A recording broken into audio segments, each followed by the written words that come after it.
Quand on pense à l'histoire du Maroc, qu'est-ce qui nous vient à l'esprit?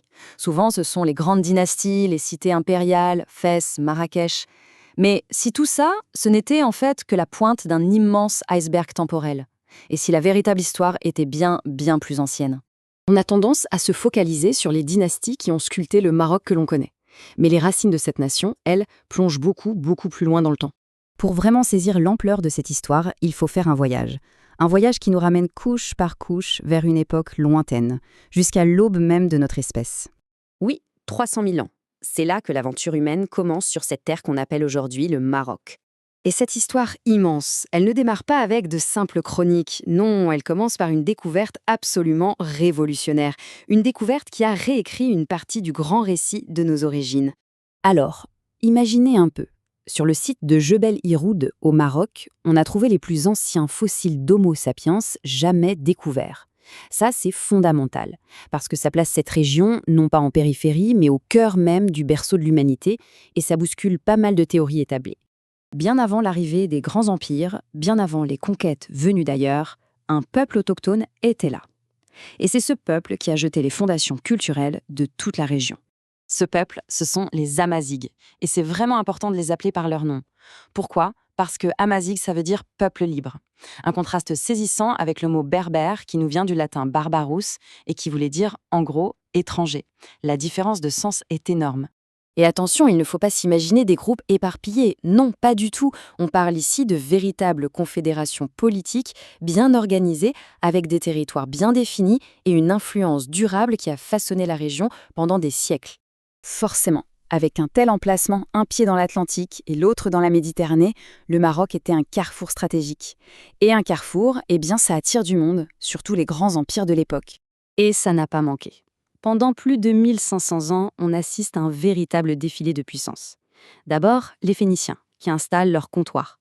Puis, Carthage, qui va dominer tout le commerce régional. Et enfin, Rome. Après avoir conquis Carthage, l'Empire étend son emprise et le Maroc devient une province romaine, la Maurétanie tingitane. Et quand on parle de Rome au Maroc, il ne faut pas s'imaginer un simple avant-poste militaire. Prenons Volubilis. C'était la capitale de la province, une métropole bouillonnante de 20 000 habitants, un pôle économique majeur qui exportait son huile d'olive et ses céréales dans tout l'empire. Mais voilà, tous les empires finissent par décliner. Alors une question se pose. Que se passe-t-il quand l'autorité de Rome se retire finalement? Eh bien, ce n'est pas le chaos, loin de là. La fin de la domination romaine n'a pas créé un vide. Au contraire, ça a permis une véritable résurgence des royaumes amazirs indépendants. C'était l'occasion pour eux de réaffirmer leur contrôle local, leur culture et leur langue. Sur le plan spirituel, cette période était tout aussi riche et complexe. Il faut s'imaginer une véritable mosaïque de croyances. Des communautés juives établies depuis très longtemps, des évêchés chrétiens importants dans les villes, et tout ça coexistait avec les croyances animistes traditionnelles qui restaient très ancrées dans les campagnes. Bon, toute cette histoire ancienne, c'est passionnant, mais en quoi est-ce que ça compte aujourd'hui? Eh bien, tout simplement parce que cet héritage est partout. Il est vivant. Il suffit de regarder les pierres. Volubilis, Lixus, Sheila, tous ces sites, pour la plupart protégés par l'UNESCO, sont les témoins physiques de ce passé phénicien et romain. Et bien sûr, il y a Jebel Irhoud, le site qui a tout changé, qui nous relie à nos plus lointains ancêtres. Mais cet héritage n'est pas que dans la pierre. Il est surtout dans la culture, dans l'identité du Maroc d'aujourd'hui. La langue amazigh est devenue une langue officielle en 2011. L'alphabet tifinagh est de nouveau utilisé. Le nouvel an amazigh, Yenayer, est une fête nationale. C'est la preuve que ce passé pré-islamique est une racine profonde et vivante. Au final, connaître ces 300 000 ans d'histoire, ça change tout.